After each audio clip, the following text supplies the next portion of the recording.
Street ಸ್ಟೈಲಲ್ಲಿ ಟೇಸ್ಟಿಯಾಗಿರುವಂಥ ಮಿರ್ಚಿ ಬಜ್ಜಿ ಹೇಗೆ ಮಾಡೋದು ಅಂತ ನೋಡೋಣ. ಒಂದು ಮಿಕ್ಸಿಂಗ್ ಬೌಲ್ಗೆ 1 ಕಪ್ ಆಗೋಷ್ಟು ಕಡಲೆ ಹಿಟ್ಟನ್ನು ಹಾಕೊಳ್ತಾ ಇದ್ದೀನಿ. ಹಾಗೆಯೇ ರುಚಿಗೆ ಎಷ್ಟು ಬೇಕಷ್ಟು ನೋಡಿಕೊಂಡು ಉಪ್ಪು ಹಾಗೆ ಅಜ್ವಾಯಿನ್ ಕೂಡ ಹಾಕೊಳ್ತಾ ಇದ್ದೀನಿ. 1 ಟೀ ಸ್ಪೂನ್ ಆಗೋಷ್ಟು. ಸ್ವಲ್ಪ ಎಣ್ಣೆ ಹಾಕ್ಕೊಂಡು ಸ್ವಲ್ಪ ಸೋಡಾ ಹಾಕ್ಕೊಂಡು ಮಿಕ್ಸ್ ಮಾಡ್ಕೊಳ್ಳಿ. ಸೋಡಾ ಸ್ವಲ್ಪ ಹಾಕೋಬೇಕು, ಜಾಸ್ತಿ ಹಾಕೋಬಾರ್ದು. ಸ್ವಲ್ಪನೇ ನೀರು ಹಾಕ್ಕೊಂಡು ಸ್ವಲ್ಪ ಗಟ್ಟಿ ಹದಕ್ಕೆ ಈ ಮಿಕ್ಸ್ಚರನ್ನು ಕಲಿಸ್ಬೇಕಾಗತ್ತೆ. ಪೂರ್ತಿ ತೆಳು ಮಾಡ್ಕೋಬಾರ್ದು. ನೋಡಿ ನಾನು ಯಾವ ರೀತಿ ತೋರಿಸ್ತಿದ್ದೆಲ್ಲ ಅಷ್ಟು ಗಟ್ಟಿಯಾಗಿರ್ಬೇಕು ಮಿಕ್ಸ್ಚರು. ಚೆನ್ನಾಗಿ ಬೀಟ್ ಮಾಡಿಕೊಂಡ್ರೆ ಚೆನ್ನಾಗಿ ಹಿಟ್ಟು ಹದ ಆಗುತ್ತೆ. ಇವಾಗ ಮಿರ್ಚಿ ಮೆಣಸಿನ್ಕಾಯಿನ ತೊಗೊಂಡಿದ್ದೀನಿ. ಹಿಂದ್ಗಡೆ ಇರುವಂಥ ಭಾಗನ ಕಟ್ ಮಾಡ್ಕೋಬೇಕು.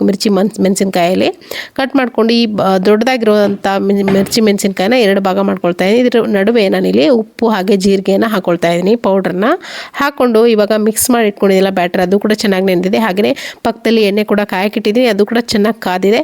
ಇವಾಗ ಈ ಥರ ಮಿರ್ಚಿನ ಡಿಪ್ ಮಾಡಿಕೊಂಡು ಒಂದು ಸೈಡಲ್ಲಿ ಗ್ರೀಸ್ ಮಾಡಿಕೊಂಡು ನೋಡಿ ಈ ಥರ ಕಾಯ್ದಂಥ ಎಣ್ಣೆಯಲ್ಲಿ ಒಂದೊಂದಾಗಿ ಮಿರ್ಚಿಯನ್ನು ಹಾಕ್ಕೊಳ್ಳಿ. ಎಲ್ಲ ಕಡೆ ಚೆನ್ನಾಗಿ ಬೇಯಿಸ್ಕೊಂಡು ಕೆಂಪಾಗೋವರೆಗೂ ಫ್ರೈ ಮಾಡಿಕೊಂಡು ತೆಗೆದ್ರೆ ರುಚಿಯಾದಂಥ ಗರ್ಗರಿಯಾದಂಥ ಮಿರ್ಚಿ ಬಜ್ಜಿ ರೆಡಿ ಆಗುತ್ತೆ. ಸ್ಟ್ರೀಟ್ ಸ್ಟೈಲಲ್ಲಿ ಟ್ರೈ ಮಾಡಿ.